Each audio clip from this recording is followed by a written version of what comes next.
Welcome to Best in Class. My name is AJ Madden.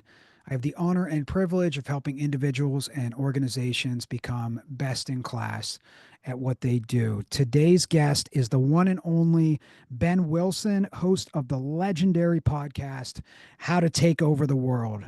A must listen for anyone trying to find their greatness. It's definitely one of my favorite podcasts, one of my most recommended podcasts. Um, Here's what Mr. Beast has to say about how to take over the world. Ignore everyone else here and listen to how to take over the world. Ben, welcome to Best in Class. AJ, thanks for having me. I appreciate it. Oh, absolutely honored, honored. And today we're going to talk about one of a specific episode and really a framework that Ben shared with us recently. The episode, and I highly recommend right now, stop what you're doing and go subscribe to How to Take Over the World and find this episode. It's called Top 10 Lessons from 100 Lessons of How to Take Over the World and more than 100 biographies on the great leaders of history. And this is one of the best podcast episodes I've ever listened to. I've already listened to it 3 times. And today we're going to talk about those 10 lessons, starting with lesson one, Wright's Law. Ben, can you talk about Wright's Law? So I think, by the way, I think that the story of the Wright brothers is like one of the most inspirational stories of all time, especially if you're American. I cannot recommend highly enough that everyone go read Wright Brothers by David McCullough. Incredible book, just unbelievably inspiring. You feel like you can run through a wall. You feel like you can do anything once you read about these guys discovering how to fly.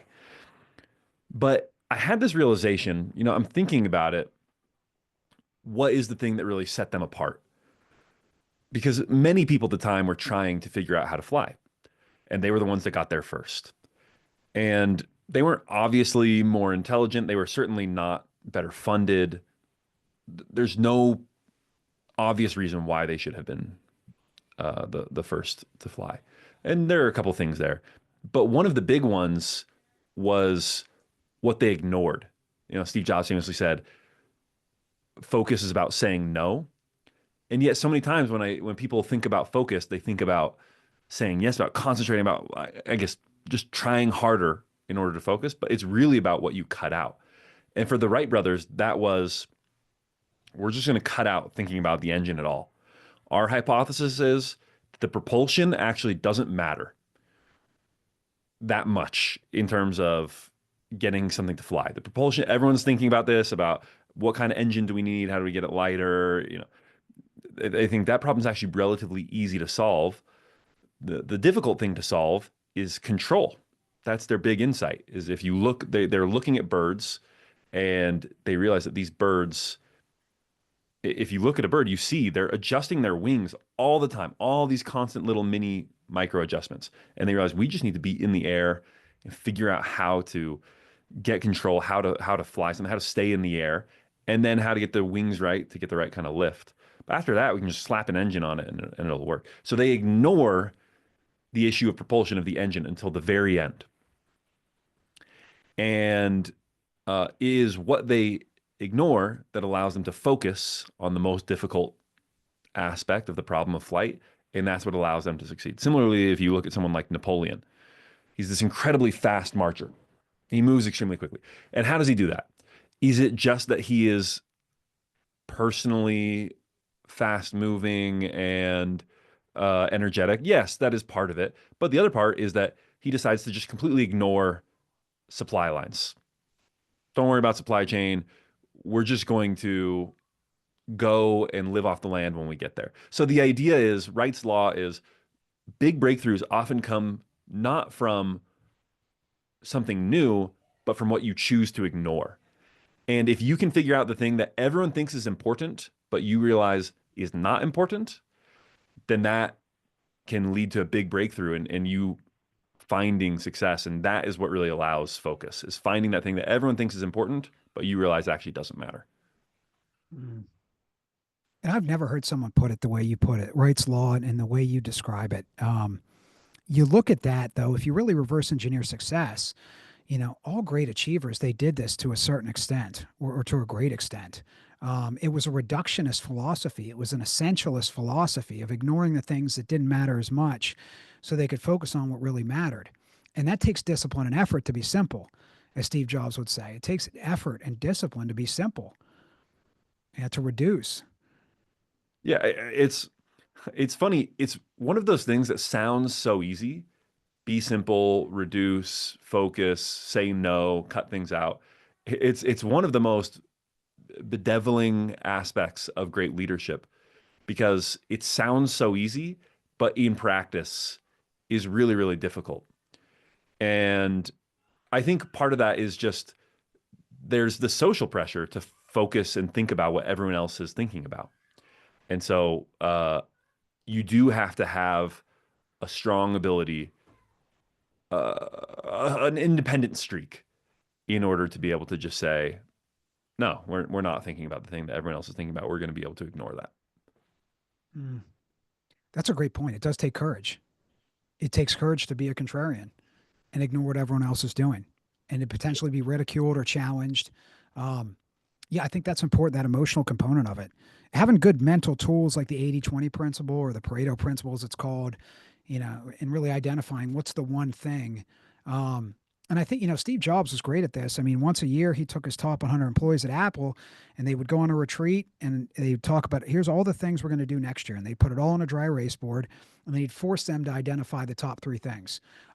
That's a great practical way. If someone's trying to do this, be this reductionist, is to really get it out of your head and onto a whiteboard, which a lot of great leaders use that simple tool to get it out of your head and then force people to simplify it down what really matters the most.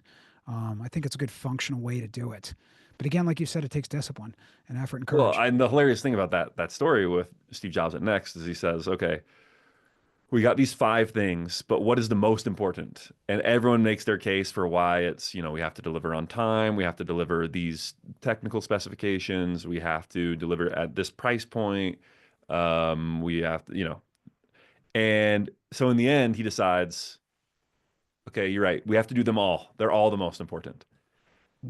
And then that's why that next machine is a failure, right? That's Eh, right. It's when he comes back to Apple that he's been burned, he's had that experience, and he knows that you can't do that, and he's comfortable making those trade-offs. And that's when he becomes the great leader and the great executive that we know him as today. Oh, well said. That's when he became the great leader and executive, when he learned from that, trying to do everything, trying to do too much. And when he became an essentialist and a reductionist, it's also great that you noted that these guys aren't always born this way. They have to learn and they've got to fail and sometimes fall on their face, these men and women, to learn best practices. You know, Yeah, and I do think there is something to finding what's in your nature, doing something that agrees with your nature. And certainly these people do have natural abilities, but yes, I mean, many these things can be learned. These things can be learned at least to a large extent. oh, great point. Great way to put it. These things can be learned. And that's one of the most powerful quotes I think today we're going to hear is that these things can be learned. These 10 lessons can be learned. You don't have to be born with these things. Lesson number two, great leadership always wins. This is incredibly important for people to understand. Can you explain what you mean by that? Well, the podcast is called How to Take Over the World, and so, it gets me thinking about sort of who does take over the world? What's the most essential thing? Is it the one with the greatest resources? Is it the smartest person? Is it the hardest worker? Is it who wins? And the simple answer is the greatest leader always wins. You look at this time after time, and so that begs the question: what is leadership? And leadership is simply the ability to get people moving in the same direction. But you can look at Julius Caesar, right? And you've got the first triumvirate, which is Julius Caesar, Pompey, and Crassus. So who is Crassus? Crassus is the richest man in Rome, more money than God, right? So you get the richest man, and then you get Pompey. Who's Pompey? Pompey is the great warrior of Rome, the great hero who has conquered the East and rid the Mediterranean of pirates, a great military commander. And then you've got Julius Caesar, who is a great writer and a great leader, very popular. He's represents leadership. Okay. And so at first they're working together and then they divide. But the point is, out of these three, who's the one that comes out on top? And it's Julius Caesar. It's the great leader. Great leadership is able to overcome someone with unlimited financing. Great leadership is able to overcome someone with the best technical knowledge in his field, in this case, battlefield generalship. So leadership is the indispensable element. If you're looking for the one thing that you need to focus on in your career in order to elevate yourself to greatness, the answer is leadership, is getting people to follow you and get them moving in a direction. Mm. I mean, you see it everywhere. I mean, I think every problem's a leadership problem, and every solution's a leadership solution. Whether it's leaders of countries or organizations or a church or a household, um, leadership is the answer. What's the question? It doesn't really matter to me. Leadership is the answer. And that's also self leadership as well, leading yourself, learn how to think and lead yourself the right way. Now, it's one of the what I call the $1 billion skill sets. There's a handful of $1 billion skill sets, and you can say $1 trillion sets now. One is you have to learn how to think, which Ben's podcast is really good at teaching you how to think and also how to lead. Um, you'll learn both those things in the podcast. Those are $2 trillion skill sets. Learn how to think, learn how to lead. Ben, what are some of your favorite biographies that leaders should read that you would recommend? Biographies, episodes, other than all of them, probably, but Yeah, yeah, yeah. It's always the latest one, right? But if I had to, I had a tweet the other day about um, 5 books I think every young man in America should read. And I just extend that to everyone, frankly. And but for me, those were um, the Wright brothers, which we've already mentioned. It was Endurance by Lansing, which just phenomenal, phenomenal book about the Endurance, the ship that goes to explore the Antarctic and gets stuck, and they have to find their way out. Incredible story of survival. The Right Stuff by Tom Wolfe, which is about um, the early space program and these fighter pilots and test pilots. A great story of competition, innovation, um, and I think like a combination of America's entrepreneurial and warrior spirit. Uh, so I'd recommend that one as well. Let me pull up the tweet actually, so I don't forget the other stories that I mentioned. which is easy to do when you're reading hundreds of books. When you've read hundreds of biographies and Oh, books, oh, thousands probably at this point. this is maybe my favorite. Well, these are all favorites, but The Education of a Bodybuilder by Arnold Schwarzenegger Mm. is just so the second half of it is a guide to bodybuilding, which actually probably everyone should read as well, but that's less important. That's not what I'm talking about. The first half, it's amazing because it is a book written while he is in the middle of his obsession, and you can just feel it dripping off him, the enthusiasm, the excitement.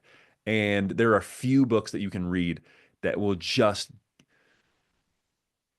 immediately enhance your mindset to make you more enthusiastic and more excited about life, more obsessed with whatever it is that you're meant to do. So that's another one that I would say.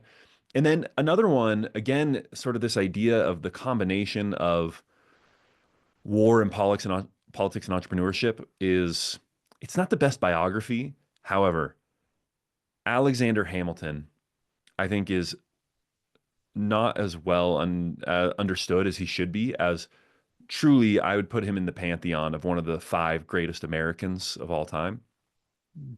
And so, probably the best biography is the Ron Chernow biography of Alexander Hamilton. Again, I don't think it's great, but I think understanding that character is so tremendous. A true genius, genius, genius level genius. Um, who was it? It was not. It was Talleyrand, and Talleyrand great diplomat, sort of knew everyone. And he said the three greatest geniuses of our age are Fox, that's a British politician, Napoleon, and Hamilton.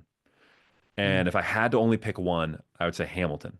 Now, Talleyrand, this is someone who worked very intimately with Napoleon, and he thought that Hamilton was an even greater genius than Napoleon was. So, um, so Hamilton as well. Oh, wow. Oh, what a great list. What a great list, because these are all, somewhat maybe famous books in their niches.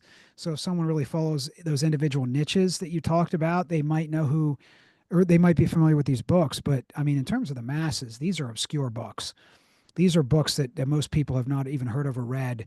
And what a competitive advantage you would have if you read these type of books in terms of leadership and thinking. If you went through those five books, you would have some different paradigms than most people have.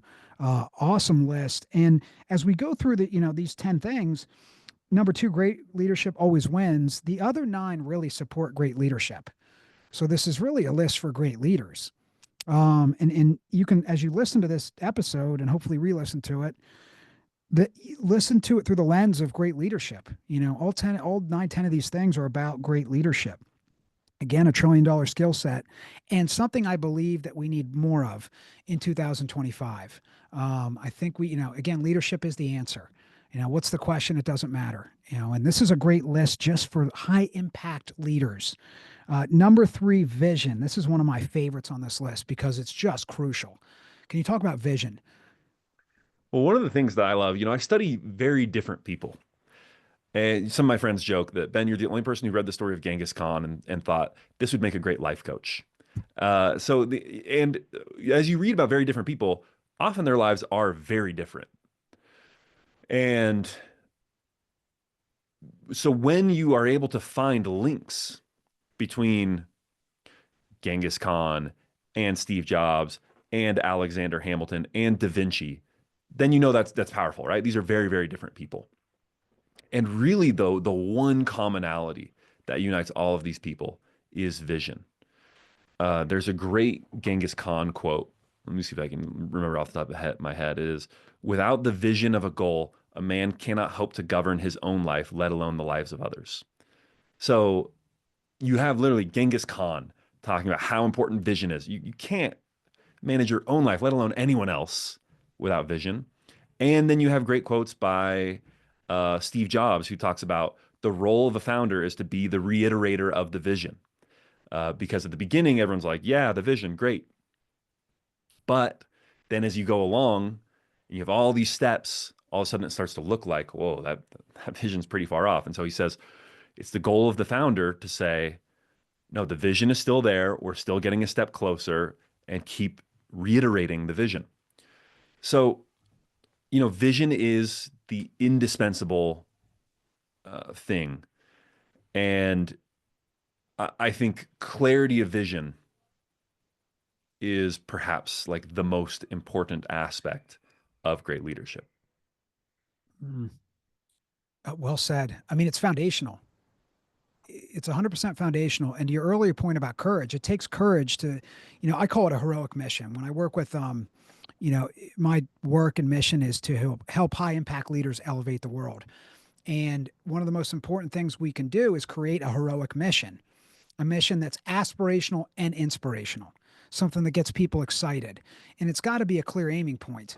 And it takes courage to speak big the way these great leaders did. You have to have courage to set these big missions, this big vision.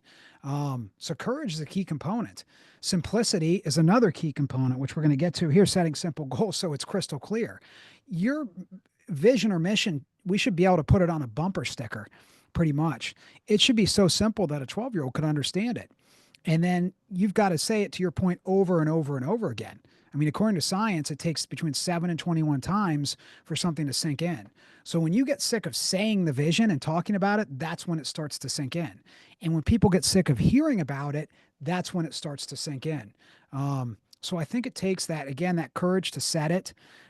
First, the knowledge that you need to do this as a leader. And if you're not doing it, you're really not leading effectively. Well, so I think it is courage, and then it's patience, as you're saying, just like the ability to kind of reiterate and reiterate. And then I think it's fortitude. Maybe this goes back to courage as well, But one of my favorite stories is the story of Julius Caesar. Julius Caesar wants to be the greatest man in Rome, and there's two stories I think that apply to this. So one of the first ones is he wants to be the greatest man in Rome. He's going to Greece in order to study rhetoric, and he gets kidnapped by pirates, and the pirates hold him for ransom, and he listens to what they're saying, and he goes, "You want you want to charge 20 talents for my ransom? Hold on. You got to at least double that. You got to charge 50 talents for my ransom. Like, don't you know who I am? I'm Julius Caesar." And they're like, okay. So they charge more for his ransom. They raise the money, they pay it, they pay the debt. Uh, he goes home, quickly gathers some forces, comes back, captures the pirates who had kidnapped him, takes the money back. And as he had been staying with them, it's funny. They talk about this haughty attitude that he had. That when he's trying to sleep and they're being loud, he sends to them as if he's their commander, and he says, "Everyone needs to pipe down now. Julius Caesar's trying to sleep." And he reads poetry that he's written for them, and if they don't like it, he tells them to their faces that that's because you're illiterate barbarians and you don't get it, but this is great poetry. And the point is, most people they have this vision, but as Mike Tyson says, everyone has a plan until they get punched in the mouth, right?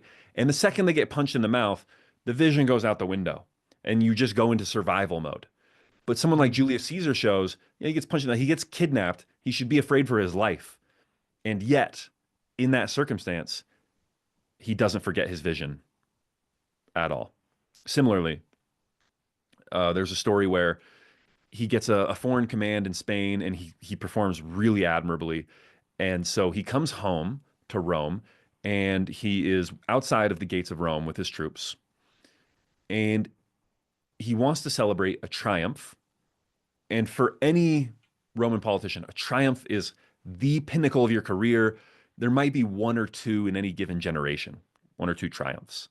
And it's this huge celebration. In fact, it is so huge, it is such a great celebration that you, in the chariot you're in, they put a slave behind you, and his whole job is the entire time he's just whispering in your ear, "Remember, you are human. Remember, you are human." Because it is like such an amazing celebration that otherwise these people would be tempted to think that they are gods. Um, or remember, you are mortal. Mortal. I think that's it. Remember, you are mortal. And so, like uh, a, a triumph is this unbelievable pinnacle of a career, and yet he hasn't been consul yet. And consul is like being president, right? It's the highest office, and so he also wants to run for consul.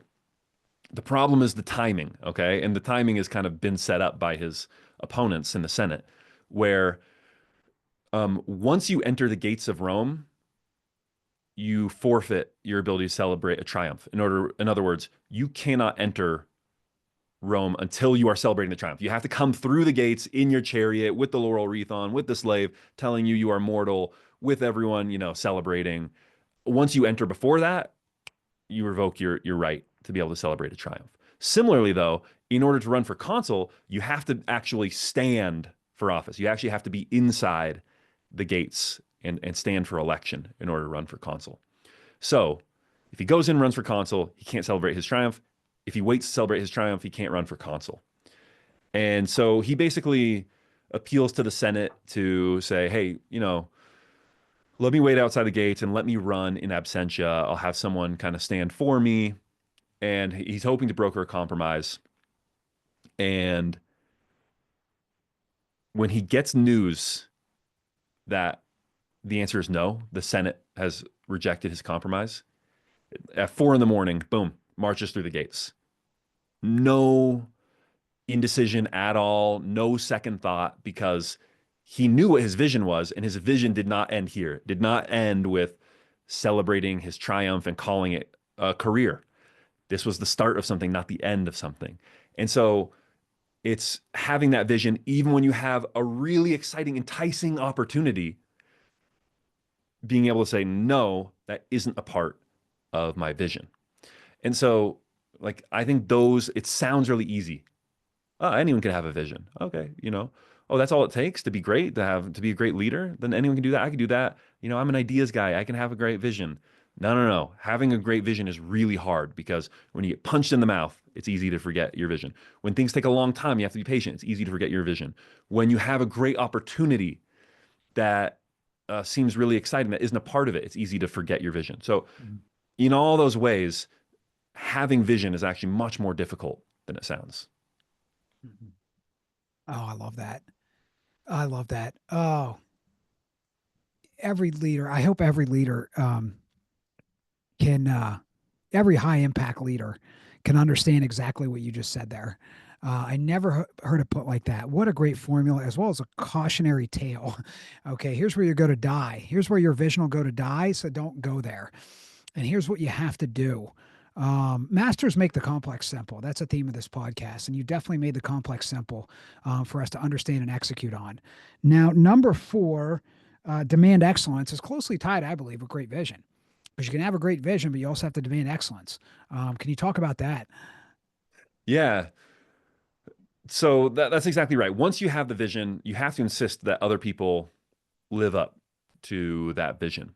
And what that means is that great leaders are hard people. They're difficult to please. They demand excellence. They want excellence out of their organization. And sometimes that comes in a package of um like you can end up kind of being a jerk, and that is one way to do it. And that's the Steve Jobs model, who yelled at people a lot and could get really upset with you if you weren't living up to his standard of quality. Coco Chanel was very similar. She was known, she was a real yeller. She had this just absolute poison tongue.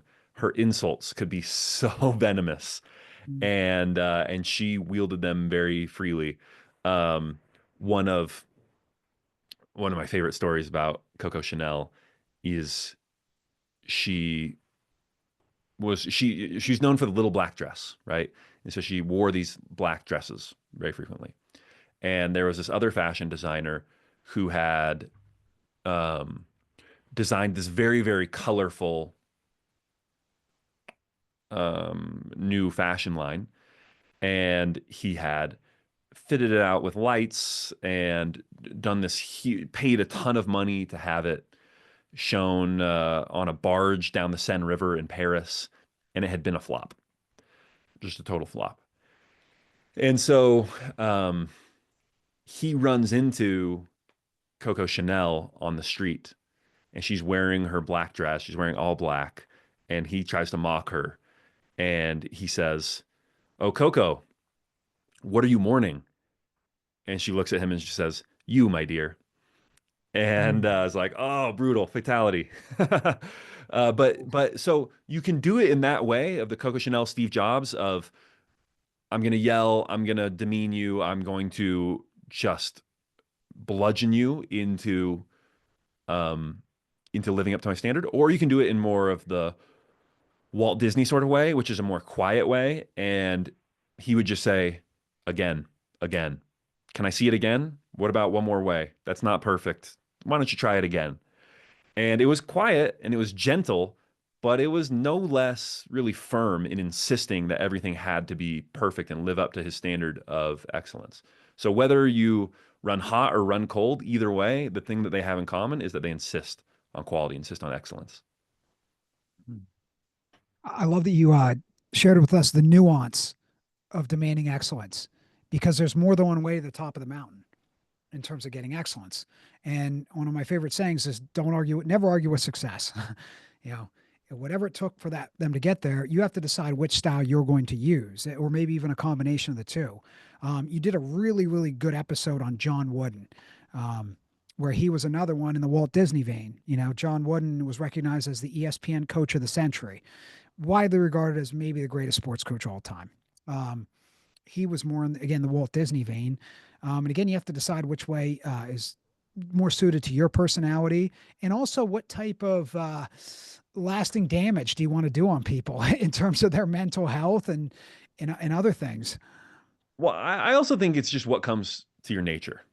Like I think some people look at it and they say, well, the Walt Disney way is better than the Steve Jobs way because Walt Disney wasn't a jerk.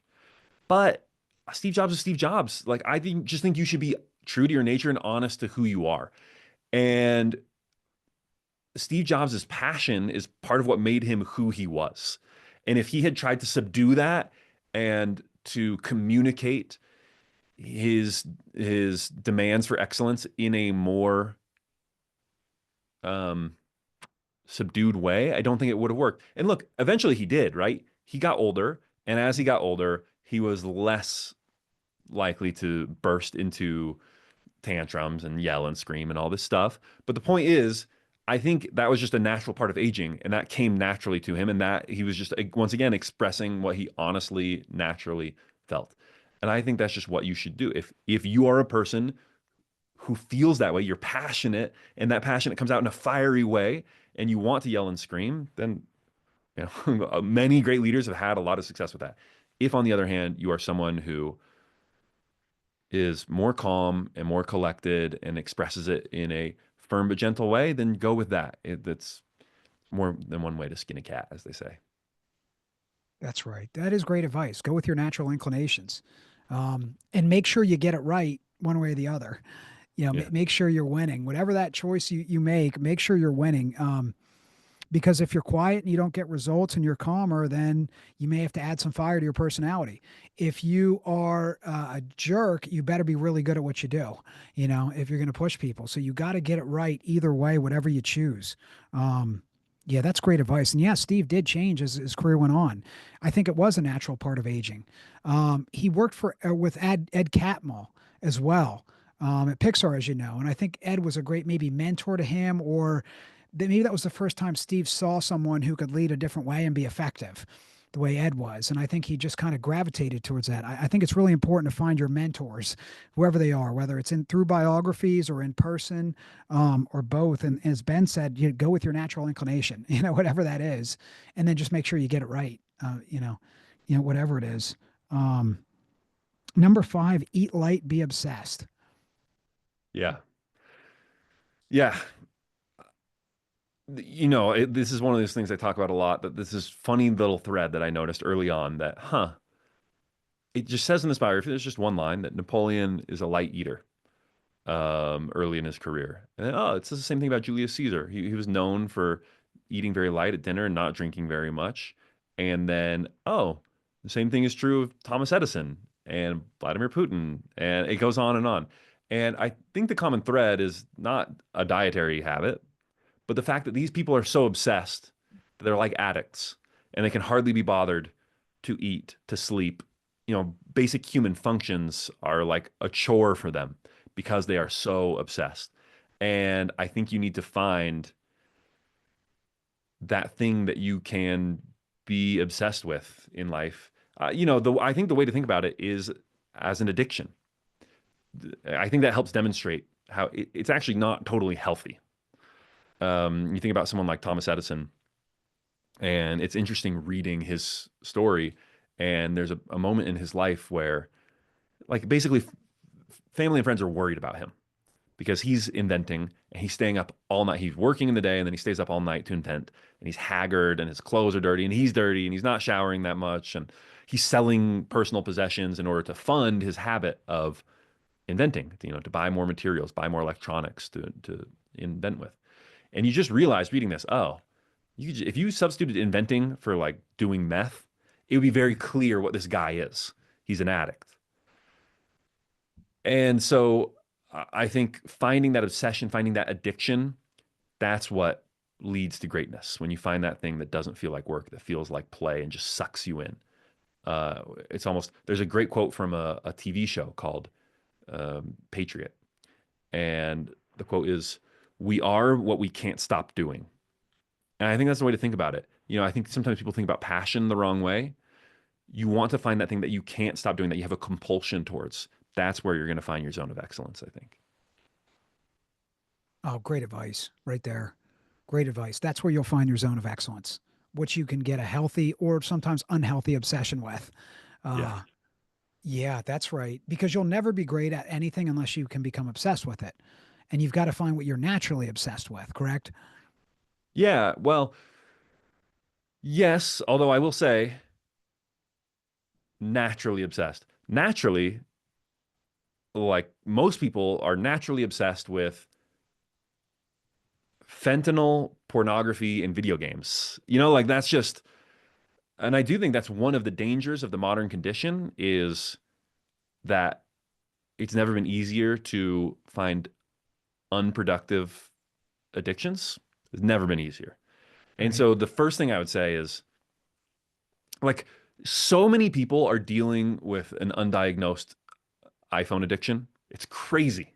It's crazy. Like you are, if you're thinking to yourself, "Ooh, I can't find that addiction to my in my life." It's because you're already addicted to something. It is 90% likely it's your phone, and you'd be better off just chucking it out the window and restarting life tomorrow without your phone. So you have to cut out those addictions that may become naturally because they are designed for addiction and get them out of your life, cut them out of your life totally. Like there are certain things that I've realized about myself that like I just can't have a healthy relationship with. And it's just, like video games, 4X video games, Mm. grand strategy video games. This is someone who started a podcast called How to Take Over the World. Like I am a sucker for video games where you take over the world, the Crusader kings and civilizations of the world. I just can't have a healthy relationship with them. They are completely out of my life. Cut out zero. I play them zero times, 0 minutes. Mm. Um, And so you have to cut those things out to clear the space to find those more productive addictions and obsessions. Oh, what a great reductionist philosophy too. Like you talked about in the beginning with the first one, Wright's law. Just there's a reductionist component to that.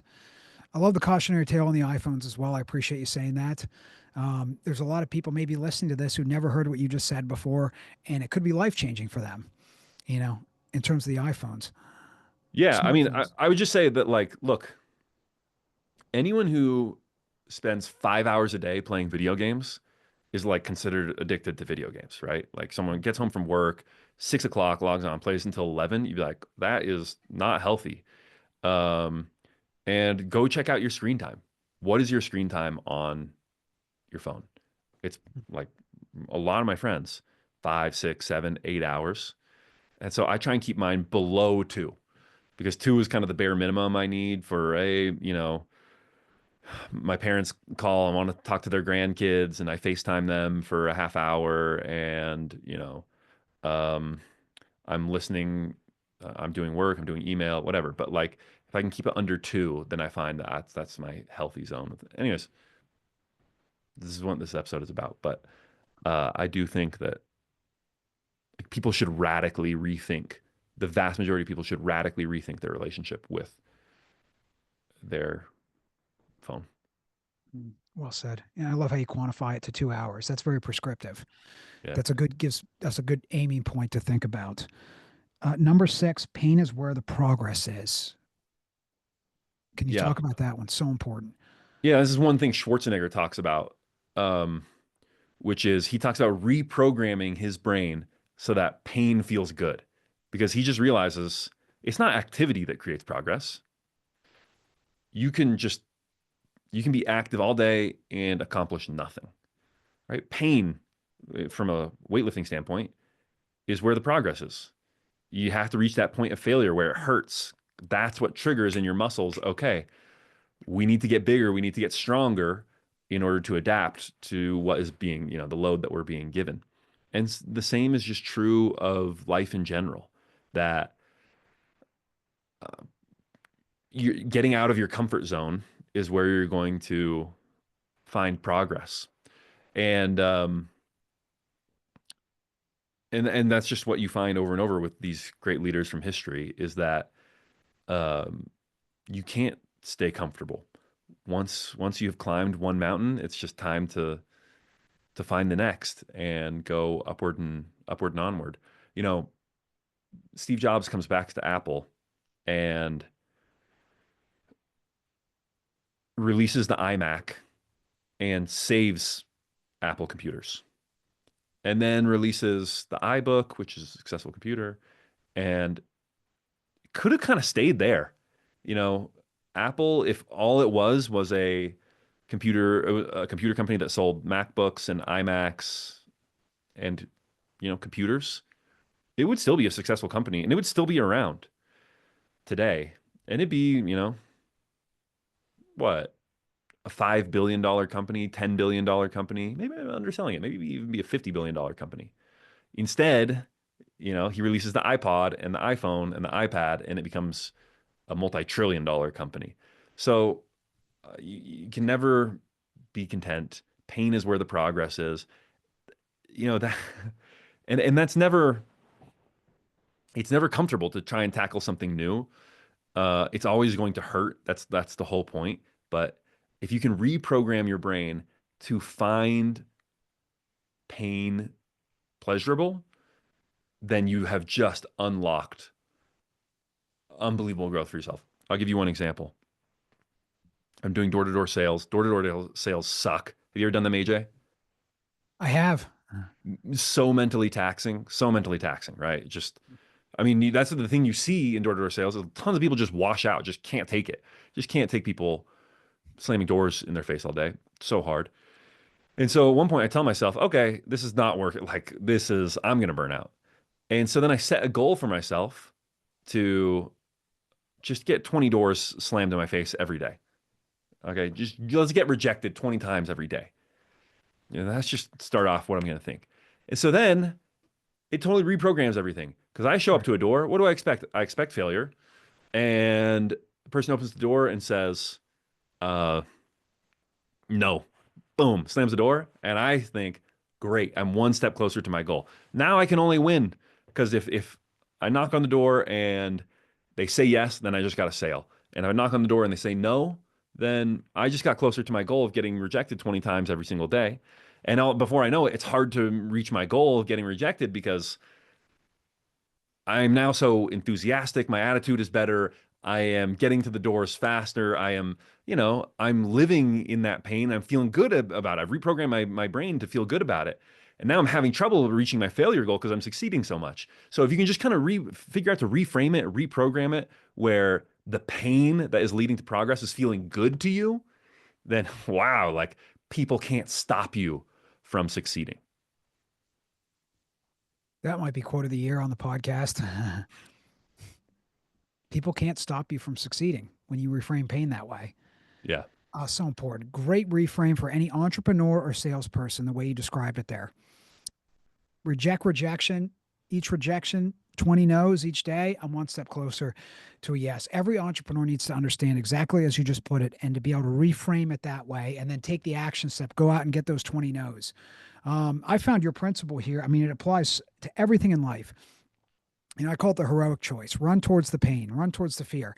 It's a magic compass that always points me in the right direction of exactly where I need to go next, whether it's in my health, my relationships, or my business.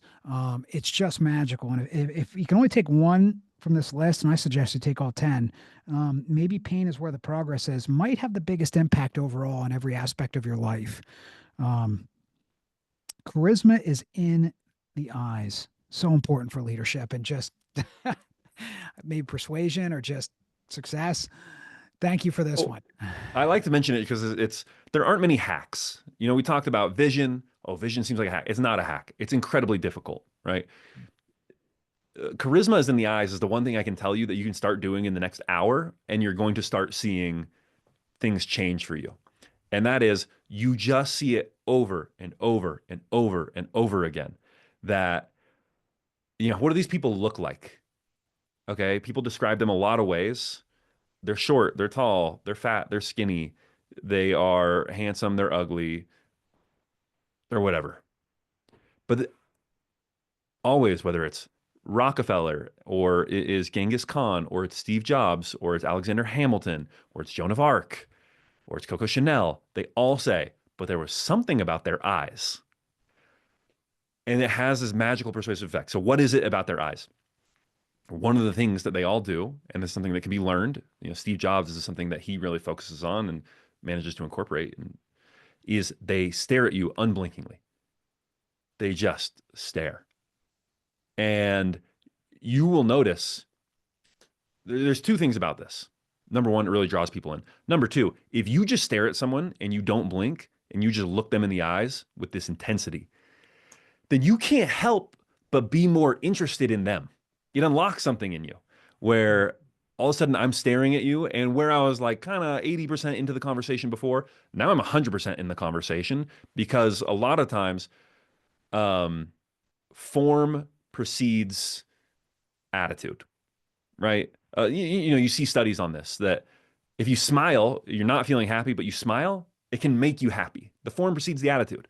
You smile, or you just, they do this all the time, just like laugh, you know, to people who are depressed. I don't feel like laughing. Yeah, but just laugh anyway. Ha ha ha ha ha. Ha.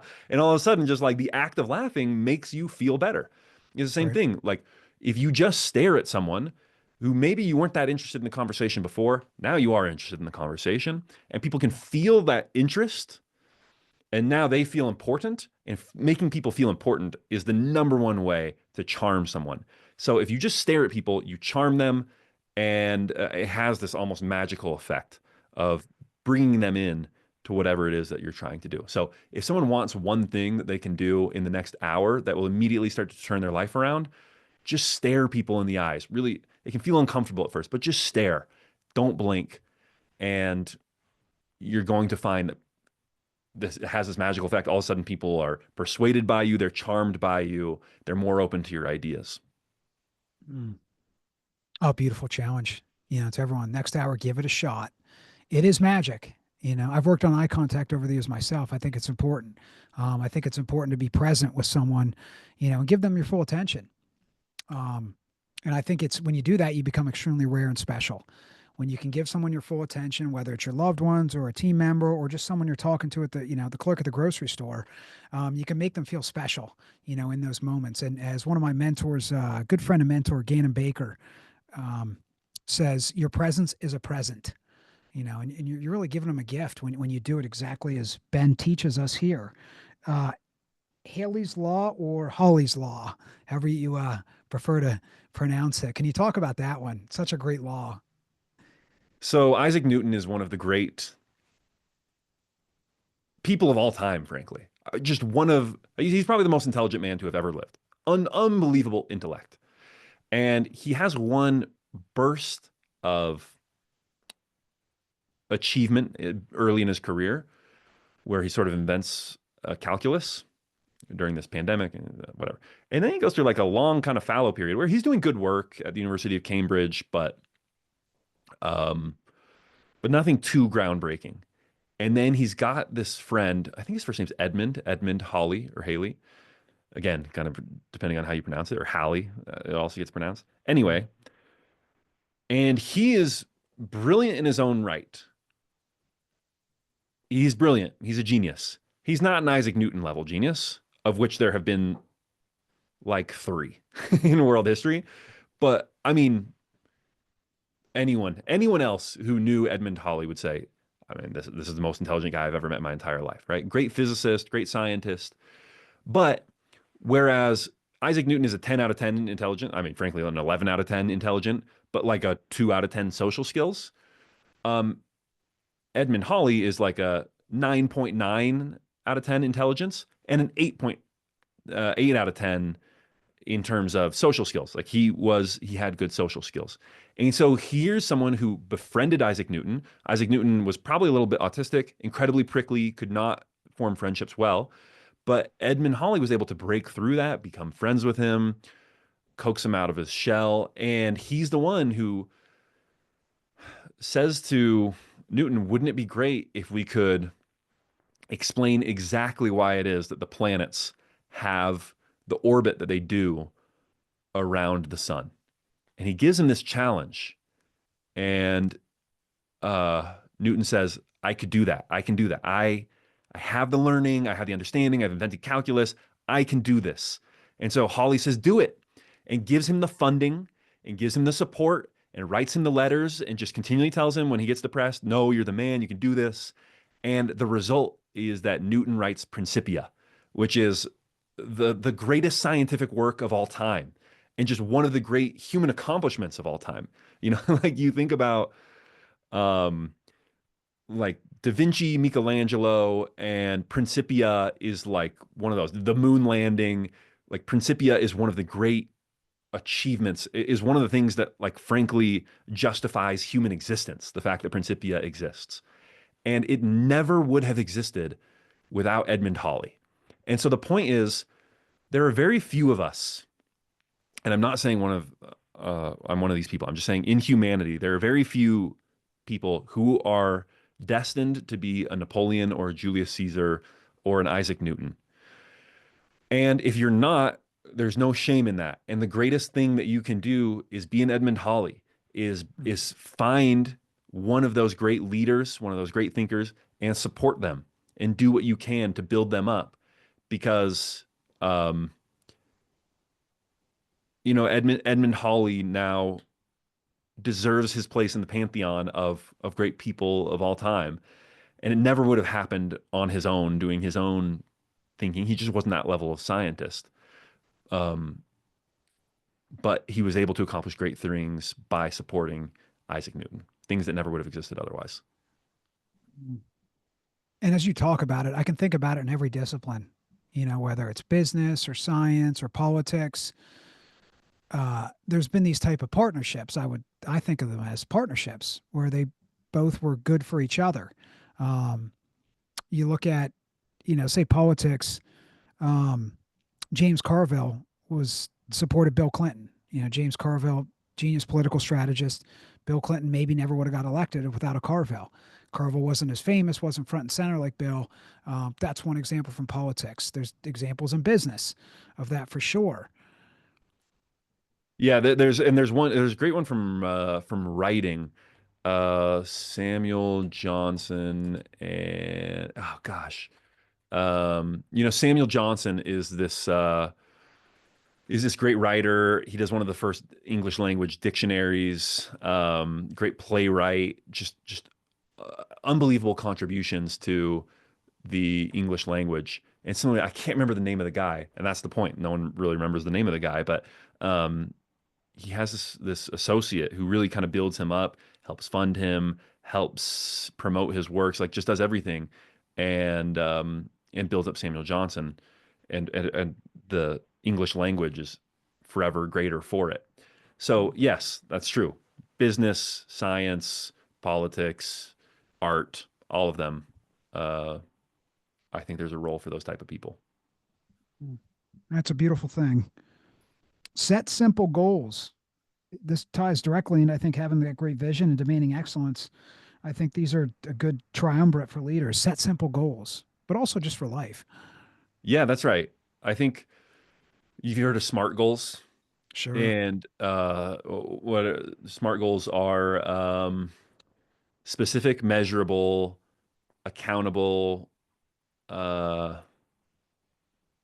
time limited. I can't remember what the R is. Anyway, doesn't really sure. matter. There's different ways to say it, right? Relevant, Yeah, yeah. realistic. Yeah. But the point is that great leaders actually don't use these, um, and because you can look at the if you go to the book Make Something Wonderful, which is Steve Jobs in his own words, and it's just a book that Steve Jobs' widow put together with an association. It's really terrific, and it's just a collection of his emails, his speeches. It's just yeah, Steve Jobs in his own words, and you can see his goals for Pixar in I think it's like 1996 or something, and it's like or maybe it's the early 2000s because I think it's Toy Story 2 comes out and to great critical success. Like basically Toy Story 2 is a really good movie. And then A Bug's Life is a box office success, for the marketing team. And there are no measurables around this. There are no metrics. It's very subjective, but you've got a great leader in Steve Jobs. And the great leader can take into account all of the circumstances, um, for the creative team. If you're making a SMART goal, you'd say, okay, Toy Story 2, gets a 95% rating on Rotten Tomatoes. But then that goal can be gamed in a way that's not good for the actual output. And so there's this law, gosh, I can't remember, is it Goodhart's law? That when I think it is Goodhart's law, that when a measure becomes a goal, it ceases to be a good measure. And that is true of any measure. Because once you start optimizing for it, then it's no longer a good measure because there's all sorts of weird distortions that come in when you make a measure a goal. And so what's the alternative to making a measure a goal? The alternative is great leadership and great taste. You just have to, sorry, I know it sounds easier to have everything be quantifiable and we can just turn it into science and then we can solve for it. But it's not that easy because once you solve for it, it distorts the actual measure. And so you have to have good judgment and be able to set these simple goals to know what the best outcomes are. And that, again, it comes back to great leadership. Mm. And to get that taste, I think I've heard you talk about this before. You need repetitions, and I think studying the greats. I think when you have that combination of repetitions, iterations, testing things, failing, succeeding, seeing what works, what doesn't, and also the shortcut is studying the greats. Listening to a podcast like Ben's How to Take Over the World, you're going to get some shortcuts there. You're going to learn how to think like the best in the world do, and also to avoid the avoidable mistakes. Does that make sense? I think that's 100% correct. And you are identifying something that Steve Jobs himself said, which is someone in an interview, it was pretty early on at Apple, said, "You have excellent taste." And he said, "I don't know if I have excellent taste, but I've had a lot of repetitions. And through a lot of repetitions, I think I learned what I like and what I don't like and what works and what doesn't work." So I think you're exactly right that you need repetitions to acquire great taste and learning from the mistakes and successes of others can help accelerate the number of repetitions you can get in a certain amount of time. Oh, beautiful. I didn't know Steve Jobs talked about that. It makes sense, though. It does make sense to me. Um, I will remember that. Lastly, 2 weeks can change your life. I have personally experienced this many times. Never thought about it like this until, as Steve Jobs says, you can't connect the dots going forward, only backwards. So, this one, 2 weeks can change your life. Can you talk about this, please? Yeah. I mean, you think about people who are not successful, and if you look at a chart of sort of the amount of effort they put into their life, it's going to be around a maximum of like a 4 or a 5 for their entire life. Okay. These are unsuccessful, not impressive people. And then you go up to impressive people and maybe a 7 or a 8. They're working pretty hard. Then you go to very successful people, people at the top of their industries, people who are killing it. And it's a 9 or a 10 that they're working at for most of their lives. They learn how to work hard. Now, what's the difference between very successful people and the true greats? Are the true greats just working at an 11 for their entire life? Are they always just, the answer is no. Instead, what it looks like is they look like other people who are just very, very, very good, except there are these bursts where everything happens for them. And they just know how to lose their mind for 2 weeks and accomplish something that no one else is going to be able to accomplish. So you look at Isaac Newton, and again, for most of his life, he is a solid academic at Cambridge. He's doing good work. But then there are these 2 periods. And the first one is there's a pandemic, the plague hits England, hundreds of thousands of people are dying. And so he has to just basically be locked in his country house outside of Cambridge. And he just he loses his mind and invents calculus. And you can see this. Actually, there's a great quote. I've just been studying Edwin Land, the inventor of Polaroid, Mm. and he talks about. Let me see if I can find this quote. I've got. These quotes. Oh, great, great. Here it is. And he talks about when he sort of invents this industrial process for creating synthetic Polaroid film, which becomes very important. And he talks about like kind of what goes into it. And he says, "You want to be almost alone with just a few friends. You want to be undisturbed. You want to be free to think, not for an hour at a time or 3 hours at a time, but for 2 days or 2 weeks, if possible, without interruption. You want to drive the family car or go to, you don't want to drive the family car or go to parties. You wish people would just go away and leave you alone while you get something straight. Then you get it straight and you embody it. And during that period of embodiment, you have a feeling of almost divine guidance. Mm.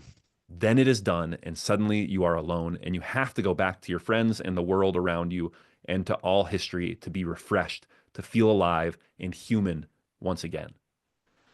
And, this resonates with me because personally, this happened to me. I created How to Take Over the World in a period of 2 weeks. this podcast that has changed my life, where I was not that successful before. I did okay. I was doing okay. And I had this idea, and I knew this is something I really wanted to exist in the world. And so I deleted all my social media accounts. I cut everyone out of my life for 2 weeks. And I woke up in the morning and I obsessed and I thought about making this podcast and figuring it out. And I didn't even know podcasting before this. And in the space of 2 weeks, I'm not someone who knows how to write music, but I wrote the intro song for How to Take Over the World. I did the first 3 episodes. I read all the books. I did all the scripting. I figured out how to podcast. I got a microphone. I figured out how to set it up. I figured out how to edit. I figured out where to release it and how to set up a web. Like I did everything in 2 weeks. Before those 2 weeks, I had no podcast. At the end, I had the thing that was going to change my life and be the great project the rest of my life. So Mm. 2 weeks genuinely can change your life. And it's so cool to see that happening for Isaac Newton and Edwin Land, and then for myself. And that's most people. It's not just a little bit more effort for the next year or two. It is all out sustained effort for, I say 2 weeks. It's not always 2 weeks. Maybe it's a month. Maybe it's 6 weeks. But for this short burst, you need to do something that's unsustainable, an unsustainable amount of effort to find that breakthrough to the next level. Oh, wow. Never heard someone talk about this in terms of success.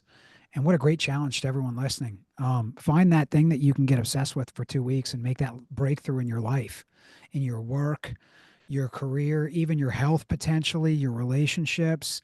2 weeks can change your life. I've experienced it in multiple aspects of my life, in my business, in my relationships, in my health.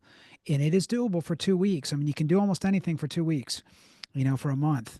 You really can. It's quite extraordinary how much you can push yourself in that amount of time, and it's really given me a great framework moving forward, Ben. So thank you for that. In terms of where's my next 2 week sprint at? I think I wrote my best book. I've written 7 books now. The best book I wrote in 2 weeks. It Yeah. was a 300-page book, Black Belt Business. I think that's my best book. And my brain turned to mush in 2 weeks. I don't recommend it. I probably will not try that one again. But it was the best work I did. And it was exactly 14 days, 2 weeks. You can, it just, and then you kind of shock yourself about how much you can do in 2 weeks if you just stay laser focused and kind of shut the world out. Yeah, amazing, man. Amazing advice, Ben. I enjoyed this so much. So much. And your podcast, all the things you've given away for free in terms of the podcast, incredible. Ben also offers one-on-one coaching, which you can go to his website and we'll talk about that, where to find Ben. Highly recommend that. I did a session with Ben, got 10x return on my investment instantly. He helped me make some breakthroughs in terms of podcast ideas I have. And also things I can just apply to my work and life. So I highly recommend looking at that if you want to make a major breakthrough. Work with Ben one on one. His paid subscription, he delivers a ton of value there as well. Ben, top 3 episodes people could start with so they can jump into the Ben Wilson universe because it's an awesome universe. Oh, thank you. Um, what are my favorite episodes? Maybe um, it depends what you're into, right? That's the whole thing is you got to find those people that resonate with you. So maybe just I would tell people scroll through the list and see if there are some names of, oh, that's who I want to be, and then start there. If I have to just identify three, I would say the new Napoleon episodes, so the rise of Napoleon, the reign and ruin of Napoleon, um, and then Alexander Hamilton. I love those. Um, Ernest Shackleton and the Wright brothers. There, I'll throw those out. Okay. Oh, beautiful. Okay. Excellent. Ben, where can people find you and your work? At Ben Wilson tweets on not Twitter anymore, on X. If you're interested in coaching or learning more, you can go to takeoverpod.com, and yeah, how to take over the world wherever you get your podcasts. Oh, excellent.